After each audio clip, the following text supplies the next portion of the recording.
नमस्कार, मी मनोशी पाठक. बातमीपत्रामध्ये तुमचं स्वागत. सर्वात प्रथम सगळ्यात महत्त्वाची बातमी. विजय शिवतारेंची बारामती लोकसभा मतदारसंघातून आता माघार आहे. शिंदे फडणवीसांनी आश्वासन दिल्यानं निवडणूक न लढवण्याचा निर्णय त्यांनी घेतलाय.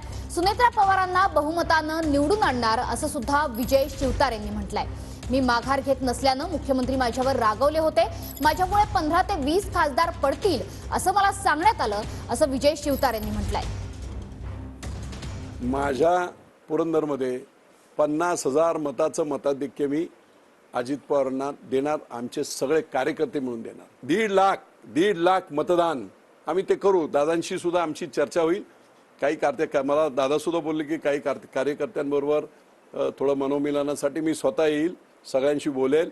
आम्ही पूर्णपणे सुनेत्रा वहिनी उमेदवार ज्या असतील, आता अजून डिक्लेअर नाही केलेलं, पण मला वाटतं आता डिक्लेअर होईल आणि सुनेत्राताईंना आम्ही बहुमताने निवडून आणू, हा निर्णय आमचा सर्वांचा झालाय.